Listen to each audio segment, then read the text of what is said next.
Hello, everybody. I'm very excited today to moderate this panel.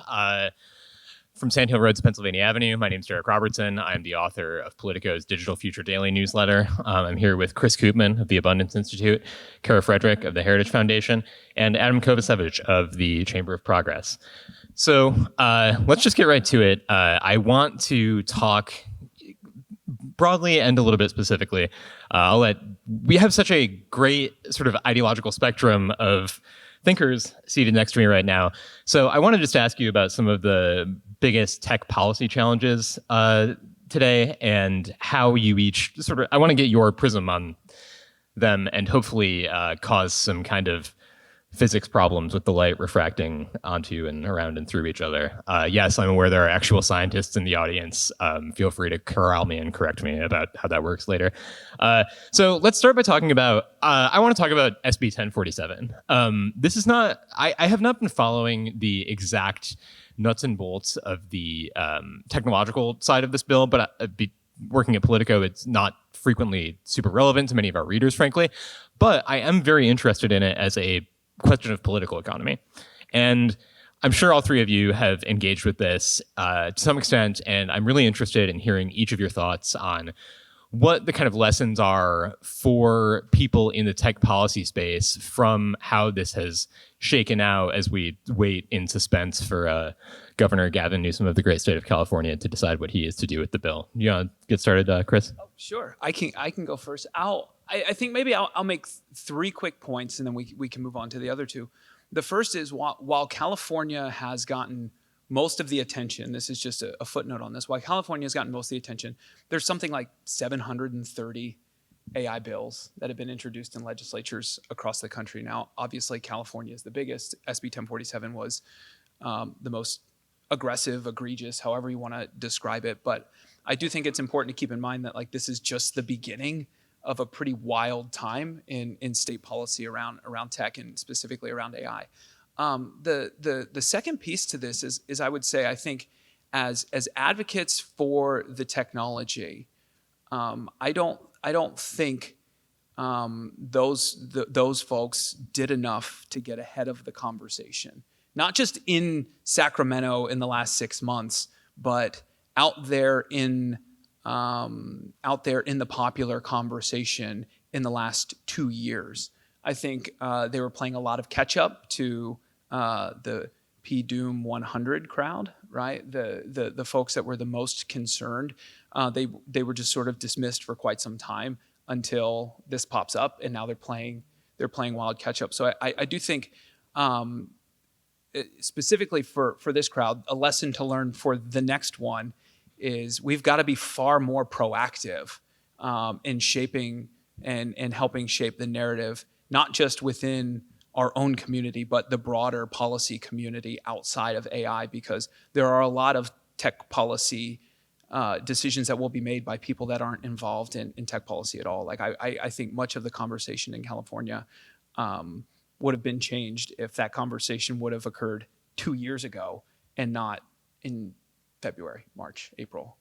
So that's it for me on that. No, I think that's correct, if I might just sort of interject here in a way. And I think, for good or for ill, what I try to impress upon the halls of Congress where I work over in DC, I don't work in Congress, but we work across the street, is technology always outpaces attempts to govern it. And again, for good or for ill in many cases. So when you talk about getting ahead of the narrative, I think where I work, the Heritage Foundation has been pretty bold in terms of planting our flag where, hey, we want to set the conditions for a permissive environment for open sourcing a lot of these AI technologies, AI models, et cetera, because we knew that this was going to be the shot across the bow in the states. The states, are labs of democracy. They move so quickly. So we wanted to plant a flag, for little tech, for that kind of open sourcing, for what some in this crowd would call American dynamism, a pro-American ethos implicit in the values of these tech companies and the founders and the builders and how they're deployed into the world and how, we can dictate their design geopolitically. So that is something that I think, if you're talking about capturing narratives, we didn't do that quickly enough in the States. So yeah, if you have a big institution like ours, we wanted to make sure that we were sort of shaping the conversation in that way. But I think overall, the lesson is bad ideas can still get traction. You just got to keep combating them. So I think in some ways the tech policy conversation is still immature as a policy conversation. I think many policymakers think that they were too nice, too hands-off towards tech for too long. And some of them have felt in the last, say, 7 or 8 years that they need to overcorrect for that by adopting almost an attitude of we should definitely regulate tech and the details don't matter too much. So you hear this a lot. We have to do something, anything. And we don't treat mature industries that way. Someone comes up with a regulatory idea and we debate the pros and cons of it, maybe the unintended consequences of it, and then decide whether we want to advance that idea. So you have that sort of underlying dynamic still in a lot of tech policy debates, which is that we should just do something and the details don't matter too much. You add on top of that quirks of the California legislature and the legislative culture in California legislature. One is that it's an atmosphere of legislative abundance. Congress is an atmosphere of legislative scarcity. Almost nothing passes in Congress. Average year, fewer than 5% of bills pass Congress. In an average year in the California legislature, 51% of bills pass the California legislature. So the assumption going in is that from a bill sponsor in the California legislature is that their bill is going to pass.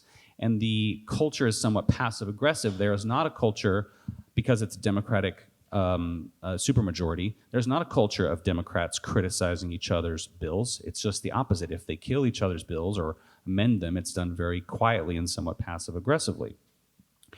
And so, you have this dynamic where, a bill like 1047, the other kind of unique feature of California's culture is that bills are often written by groups, outside groups. This is not a secret. This is well known. The bill was written by the Center for AI Safety. Other groups like Common Sense Media write bills in California. They are listed as co-sponsors of those bills. And so instead of starting that conversation as in, hey, here's this new emerging AI, and let's figure out what the problems are, and let's figure out what the right interventions are, the conversation in California around 1047, and other bills, by the way, start off with, well, here's this bill, and it's probably going to pass, and you can't be too opposed to it because it's probably going to pass. Maybe we'll think about your ideas for amendments. None of that is a very constructive way to go about figuring out the right approach for policymaking around a complicated topic like AI. Adam, I'm glad you brought up legislation, because one of the other questions I wanted to pose to all three of you is, we're talking about Democratic supermajority in California. We do not live in a nation of supermajorities at the federal level. I don't know if you guys are big politics junkies, but that's not really a thing that happens. But there's sort of a making tech policy, as I'm sure I don't need to explain to you guys, can be hard because these are crucially important issues about technologies that impact every American's life in some way, shape, or form. And yet, the kind of lasting, durable coalitions that you need to keep up with the industry and make sensible policy, they are hard to maintain in an extremely polarized political environment. So much tech policy almost seems to happen in the shadows in a world that is divorced from sort of high-profile electoral politics. I'm really interested in how each of you think about sort of the balance between making good policy and doing it in a way that does not essentially completely making policy in the shadows in the context of a constitutional democracy. I think we pay attention. We do a lot of polling as well. We have an action arm that solicits a lot of polls. We call ourselves the American People's Outpost in Washington, D.C. So we really pay attention to what the American people, the American citizen is thinking. And, there's not a poll that we commissioned, but Pew Poll came out April 2024, said roughly 8 in 10 Americans think social media companies have a not so great effect and way too much influence over the politics of our constitutional republic. That's, America is speaking in that way. And there are so many instances too where, I do think it was a little uncharitable for, people advocating for any sort of legislation of big tech is just a lashing out, let's do something. I hear this commonly on our side where, conservatives want to punish big tech companies because they're mad because of alleged conservative censorship that we know is actually happening. There is proof in recent days that this is actually occurring in election season yet again. And that's not necessarily the case, because we've amassed strange bedfellows in many ways who understand the problems, understand the technology, and are working at the proverbial scalpel. Not everything is a nail that needs a hammer, but a scalpel to get good tech policy passed. And there are people that we talk to, I won't name names, on the left who do understand that the concentration of power in effective oligopolies is problematic. And as a conservative, and I'll speak from a conservative lens, we are extremely naturally skeptical of the concentration of power and all of the privations that have been visited on people who think like us that are flowing downstream from that concentration of power. So I think there are really smart people actually working in a very granular fashion to try to arrest, or at least prevent the prodigious infringement on some of our privacy rights and our individual rights that we've seen visited by big tech companies in particular in the last 3.5 years. So one of the interesting trends that I've noticed is that if you look at the states that are really the purple states, they're often the swing states in the presidential election, Virginia, Arizona, Michigan, et cetera, their volume of what I would call like provocative tech legislation is very, very low, almost non-existent. Many of those states I consider them kind of tech striver states. They'd like to attract more tech jobs and investment to their states.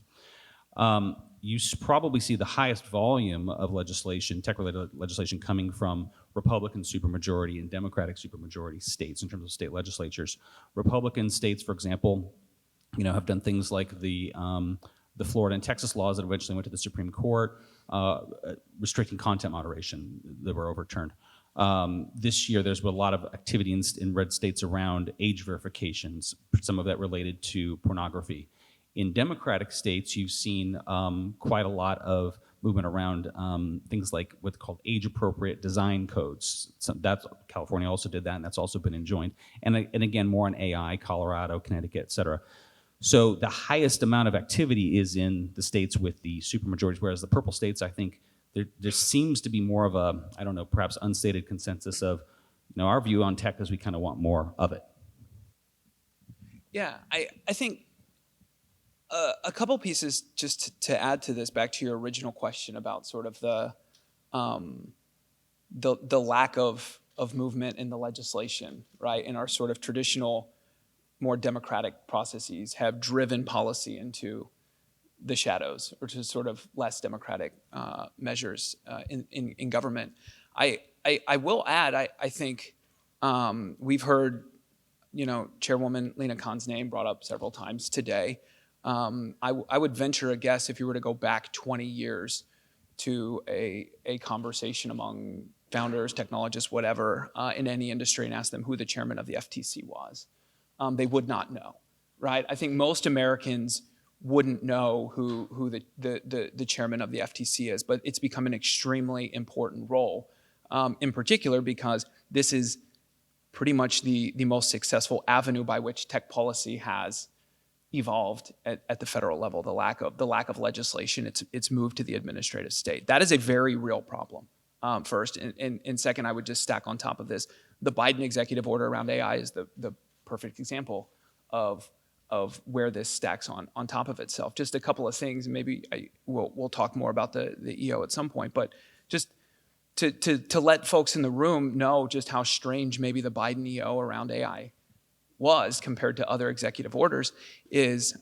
its length. Just there's only 2 executive orders in the history of the government that are longer, and one is Harry Truman creating basically the military process for the military courts, and Jimmy Carter revising it, right? The Biden AI EO is an order of magnitude larger than most other executive orders. The fact that it goes through dozens of agencies, we're talking dozens and dozens of deadlines and outputs and all of this stuff. It is in essence a whole of government approach around AI. And typically you would think shaping the vision and direction of where the government goes on a particular issue is the purview of Congress. They make the law, right? The Biden EO is basically repurposing any law available and targeting it directly at this emerging technology. And I do think it's not only is it wildly undemocratic, but it is quite dangerous in that there's really nothing, as Kara says, the American people, there's nothing that someone out in middle America could do. You call your congressman, the congressman's like, what do you want me to do, right? It's the president. I can't, like your average congressman can't do anything about that. And it is very dangerous, not just for what it does to AI, but the precedent it sets for how the government will respond in the next iterations of emerging technology in a world in which the partisanship is not going away, right? The gridlock is not going away. But AI, it might be a discrete issue, but the Trump administration brought the last Trump administration brought the majority of antitrust cases. And so, they were active. He had, in my estimation, great instincts when it came to that kind of thing. And Google was just decided by a federal judge to be illegally maintaining its monopoly on search. So certain ad techs and whatnot. But, I do think Congress has, in many ways, abdicated its responsibility to govern here because they are, generally sclerotic, and maybe that was the way the founders intended, them to not do much. But at the same time, we think that the American people put them in those seats for specific reasons. The American people are saying things very clearly when it comes to, especially big tech social media companies, and Congress, as Justice Thomas talked about in various statements concerning Section 230, all the way from April of 2022 onward. Big tech companies have been given a big government handout with this law, and yet they haven't had the responsibility in order to basically control some of their impulses.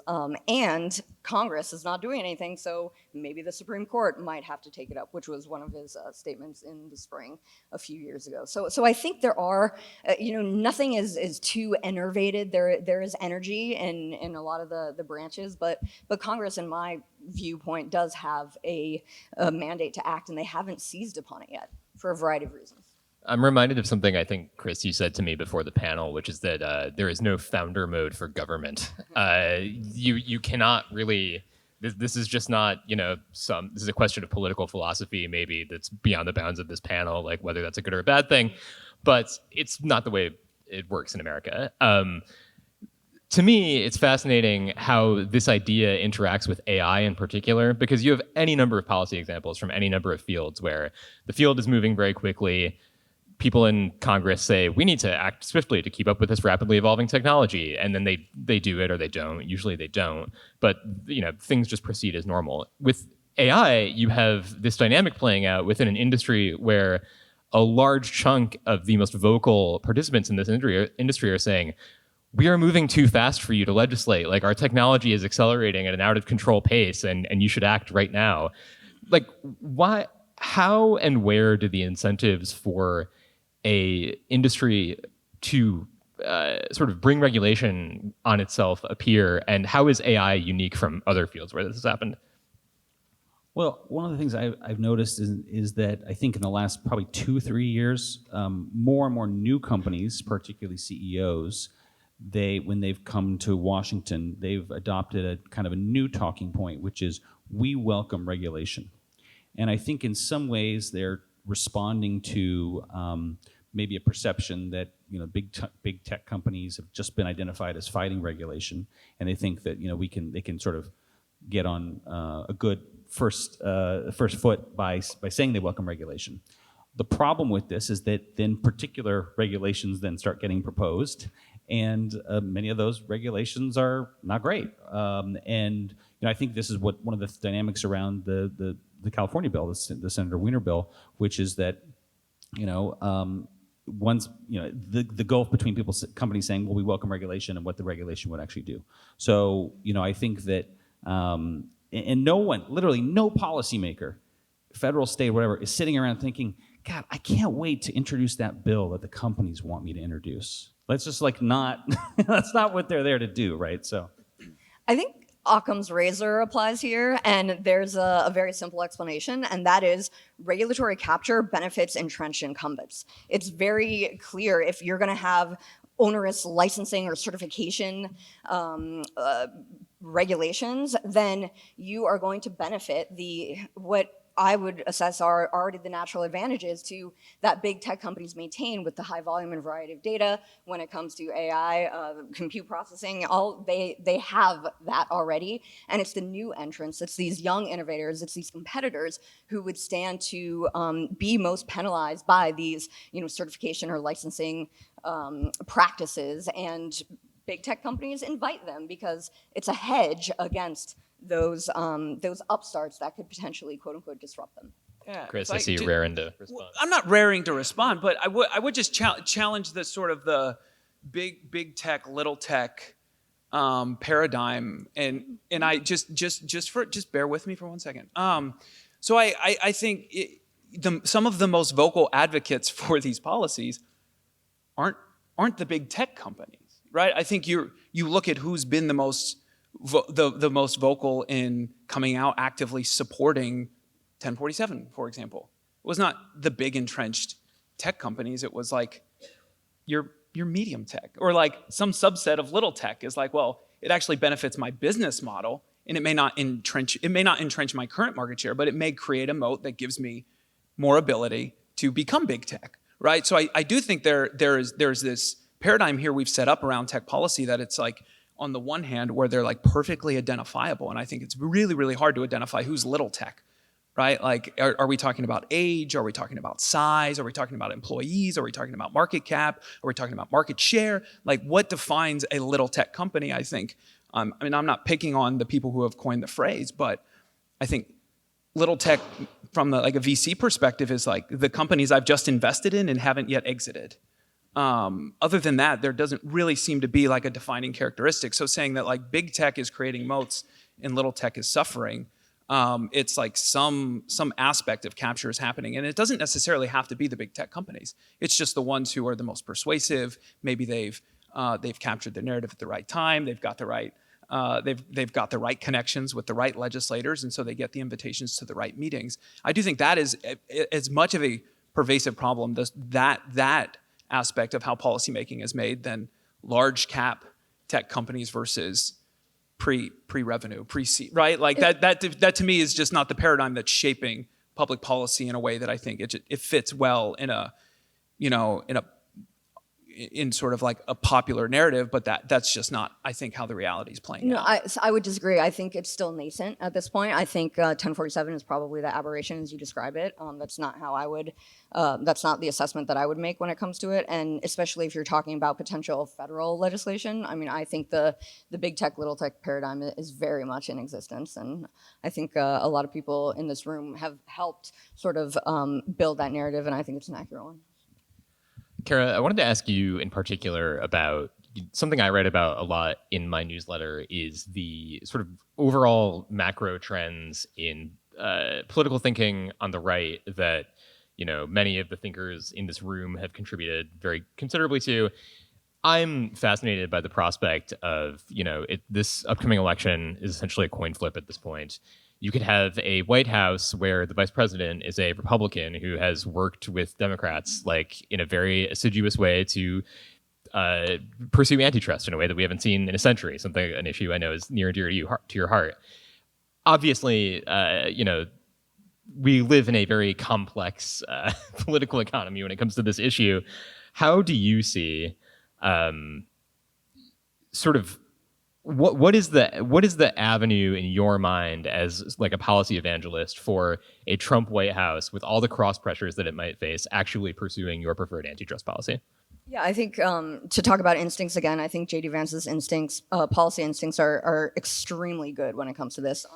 I was at that Y Combinator event where he praised Lena Khan and spoke during around when she was speaking as well. And I think it does come back to what I initially stated. It's that concentration of power that conservatives are very, very skeptical of, and rightly so. If you read Bill Barr's book, and Bill Barr is no based conservative, from or at least as I would see it, he's very establishment. And he said one of his biggest regrets is allowing the big tech monopolies to grow up under his nose. And so again, invoking the fact that the Trump administration brought the majority of the antitrust cases that are percolating right now, I think that's evidence of maybe what and I don't speak for the campaign, I don't speak for anyone other than just as an outsider sort of looking in and making my best judgment. I do think that ethos, I think it's right. I think that it'll probably carry the day in the end, but it's all about ultimately enforcing existing laws. That's what it is. And if modernization needs to occur, then you do it through tweaks like we had the State Venue Antitrust Enforcement Act as part of the modernization package back in December of 2022, where you basically say, hey, we're not going to consolidate all these cases and try them in a more friendly court either in San Francisco or New York, but if Texas brings a case, you can try it in Texas. So it's little tweaks like that, not massive revamps of the system or anything like that, that we think are pretty smart and stand to rectify what we've seen, as Bill Barr articulated, grow up under his nose in a very anti-competitive way. Adam, to ask you sort of the flip side of that question, how do you see Democrats' stance toward tech and on antitrust issues changing in a potential Kamala Harris administration? Well, I think, one, you sometimes hear people articulate a kind of a theory of horseshoe politics where the far left and the far right, or at least elements of the left and the right, agree that tech is bad and they can agree on that. The problem is once you scratch the surface of that, typically it falls apart because the left is usually there for economic power reasons and the right, in my view, is usually there for cultural power reasons, particularly around things like censorship, as Kara talked about. And you saw this because there was a big debate 2 years ago on a bill in Congress that was an anti-self-preferencing bill, anti-vertical integration bill. And the Democrats were there because they said they wanted to stop Google from hurting Yelp and Apple from hurting Spotify. And some other Republican sponsors would say in moments of candor that they were there because they wanted to stop big tech from censoring conservatives, even though the bill didn't really do that, but it did. Well, I would argue that actually the bill did do that because it was sort of a backhanded way of undermining content moderation, in my view. So I think that alliance starts to fall apart once you start picking it a little bit. Now, with respect to kind of the Democratic Party direction, the way I sort of think about it is you have two camps. You have let's call it a blame, and these are the two dominant camps, emerging, most interesting camps in the Democratic Party right now around economic policy and regulation. The first camp I'd call the blame camp. When I say blame, they are pinning most of the problems on the economy on corporate power, corporate concentration, big tech, big companies. You see some of this in things like going after price gouging and price controls and the big tech antitrust cases and things like that. And camp blame really has dominated, in my view, the Biden administration, the Biden White House. The second camp, which is kind of in an interesting way emerging and on the rise, is what I would call camp build, which I associate with a different theory of problems in the economy, which is that, no, actually it's not so much corporate power as it is a failure of supply. We don't have enough supply of housing, green energy, healthcare, childcare, et cetera. Associate this with the writings of people like Ezra Klein and Derek Thompson. And under this theory, the Democratic Party should be spending more time on those pocketbook issues that are affecting voters' concerns and the biggest costs that are driving that. And typically, that's not really tech issues because many tech services are free or low cost. It's really focusing on the things that are a bigger cost to them. You see this in Barack Obama giving a housing, shout out in his speech, and Kamala Harris talking about building 3 million new homes. So I don't know what that means, for a potential Harris administration, I think a lot of these issues are going to be kind of up for debate, jump balls. But these, to me, are the two most interesting and kind of dominant threads within the Democratic Party. And you're seeing, I think, some people recommend a fusion of those two camps. Some, disagree, recommending kind of it being at odds with each other. But those are the two camps, I think, that are emerging. But I do think there's some connective tissue there that we're not necessarily seeing, that most people don't necessarily understand. And it is in that verb. It's, all of these, what you can do when it comes to censorship to conservatives, to dissidents, to heterodox thinkers, is downstream from that concentration of power. Because when you centralize all of these things, you are better able to shape behavior of your users. And then when you don't have the optionality, like Google's Gemini model rollout, when, that thing was red teamed. Like, we know that everybody said, yeah, in the Silicon Valley echo chamber. Sorry, guys, I used to work here too. But that thing they said those outputs, great, good to go. And if you provide more options, especially if you open source a lot of these technologies, again, that is a hedge against censorship dominated and visited upon us by a few different companies. So I think there is an element of connection there that we make to sort of that concentration of power to the censorship that it may be allied in these conversations, but it's still there. Chris, anything to add? A couple thoughts, yeah. So I would say, is there concentration in tech? I guess, again, in sort of like the social media space, perhaps there's concentration depending on how you define the market. I do think this, like, to save the economy, we must go after big tech type mentality that's happened here. We have this concentration. We need to break up these companies and sort of create like a new, more productive industry or something like this. Pro-America. Sure. So let's just think about this for a second. Over the last 30 years, if you were just to look at BLS statistics, the 3 of the 4 most productive industries in America are tech, oil, and tech, right? So, and this is infotech, and then there's 2 versions of hard tech. So if you take those out, like if you were to just take that out of the American economy over the last 30 years, we're toast, right? Like we're absolute toast as an economy. Our total factor productivity is going down. Our economy is tanking. Like you think things are tough now, right? You're talking about the pocketbook issues. You think things are tough now. Imagine a world in which we lost probably the only dynamic piece of our economy of the last 30 years, and we've bludgeoned it to death. And then we ask ourselves the question, where do we build from here, right? There's that. The other thing I would say in terms of thinking about policy and politics of any administration is, right now we've almost solely talked about some version of like this amorphous definition of like big tech. We really haven't defined it. We haven't talked about much about it, but I do think there's so much hard tech happening, right? There's so much, we haven't talked much about like the energy space and all of these breakthroughs that are occurring in these other places that I think there's plenty and ample opportunity for folks, both the Republicans and the Democrats, to find shared agreement on tech we can all just embrace in a pro-American way.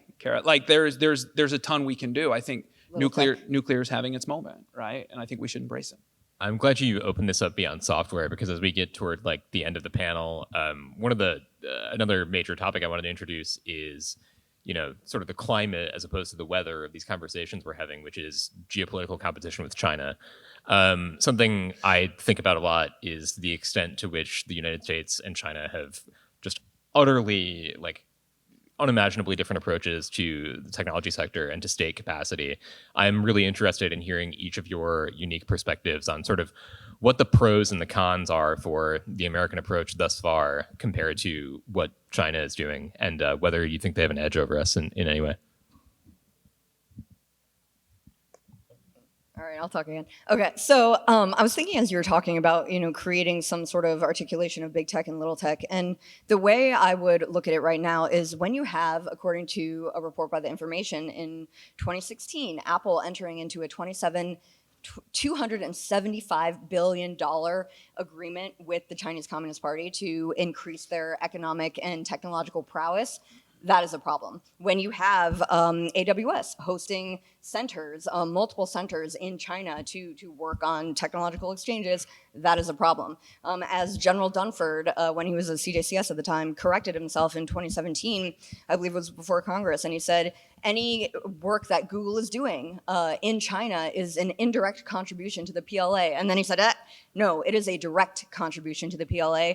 All of that is very problematic. So we've been sort of on a evangelization campaign when it comes to the Andurils of the world, the ones who are unapologetically the scale AIs of the world, who are unapologetically pro-American, saying that we are, building in the service of American values. I think that is the biggest schism that we've seen thus far between sort of the big tech companies, national champions, they are not, and the little tech companies, the ones who are boldly saying, hey, we're not going to have a cohort of Google engineers who don't want us to renew our contract with Project Maven, who don't want us to build in the service of America because they think some of these technologies could be deployed for kinetic purposes.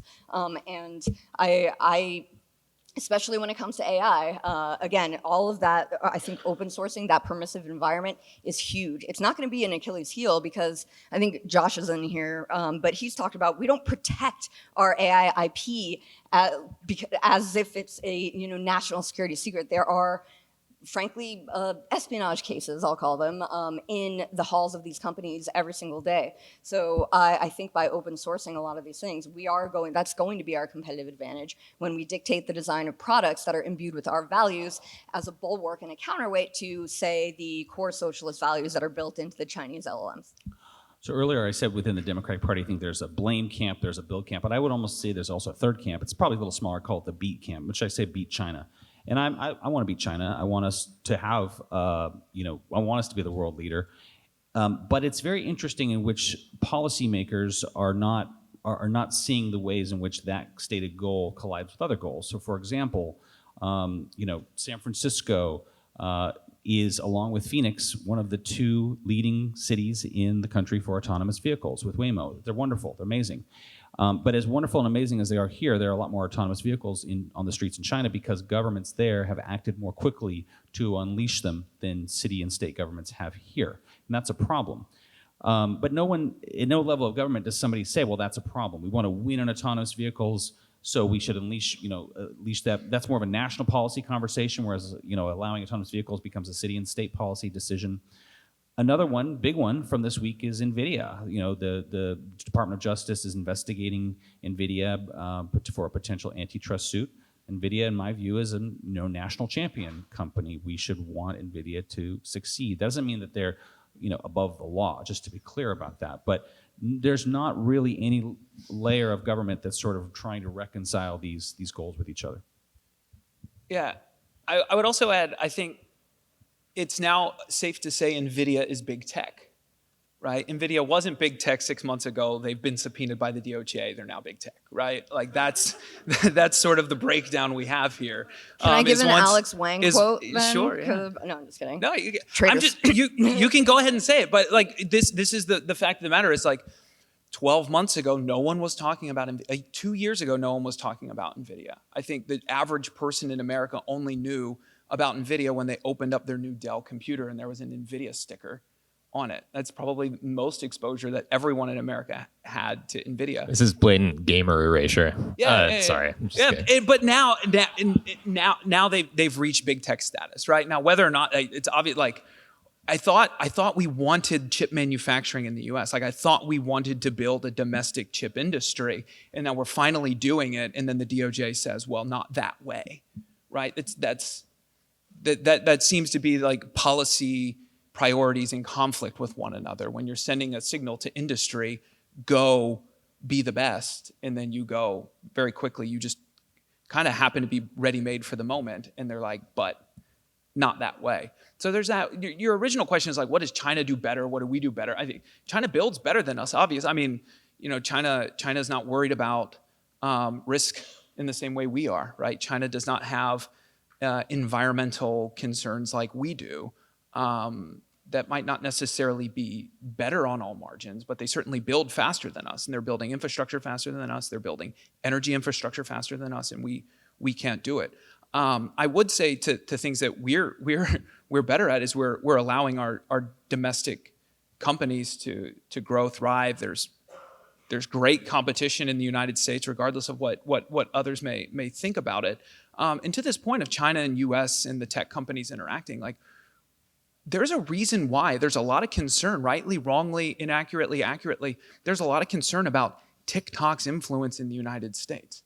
We're very concerned here in the U.S. about China's tech companies coming here, but then we're also concerned about U.S. companies going to China. And I think we should be championing the exporting of U.S. values abroad in getting as much of our technology elsewhere in the world as possible. We should be the world's leader in all tech and remain the world's leader in all tech.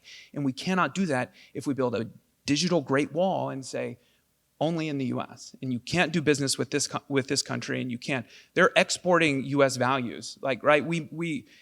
They're obviously not perfect. There are tons of mistakes that companies make every day. The market punishes them oftentimes. I mean, just ask Sundar Pichai how, like, the 2 weeks after the rollout of Gemini image generation went for him. I'm sure he was not comfortable, right?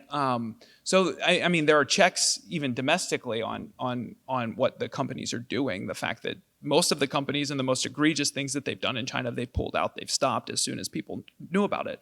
But I think to villainize companies that are trying to take U.S. domestic tech abroad is not the right way for us to make sure that our democratic values and our system becomes the dominant system in the globe, when it's not clear that's certain 20, 15, 5 years from now, depending on how things go. No, I think that's right in, like, the swing states like India and Brazil and whatnot. Again, a bulwark against an ascendant China, but it's not working in China. That values flow is going in the wrong direction. See, but this is where U.S. antitrust policy is getting in the way, right? So you have Nippon that wants to buy U.S. steel, right? You have a Japanese steel company that wants to buy a U.S. steel company. We need to reindustrialize America.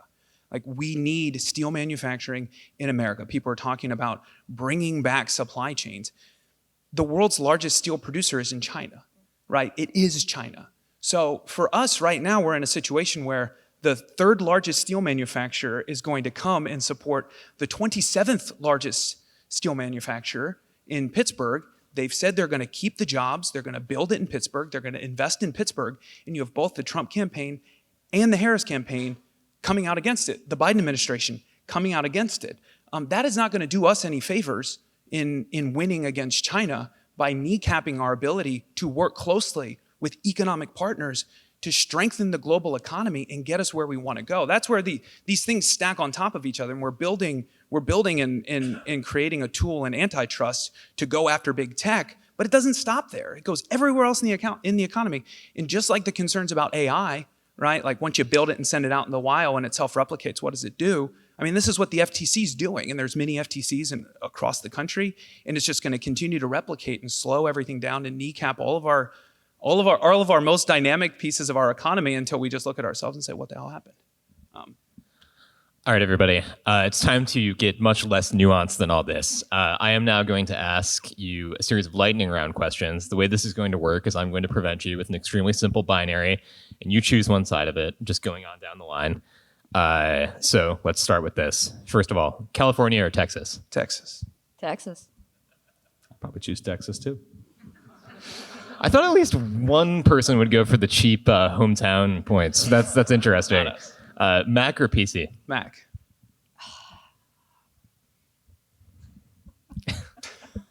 If I practice what I preach, it's Mac.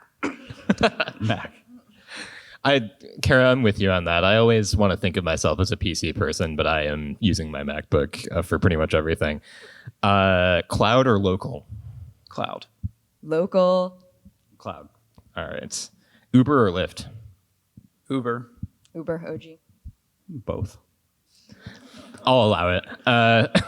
Full self-driving or autopilot? Full. Full. Well, neither one is an autonomous vehicle, so.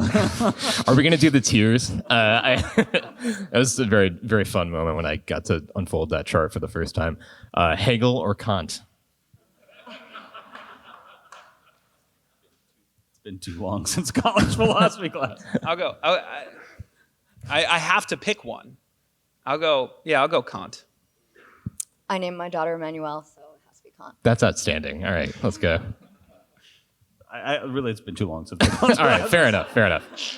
The moon or Mars? To live, to look at, to Mars. Why not? Mars. I'd say the moon.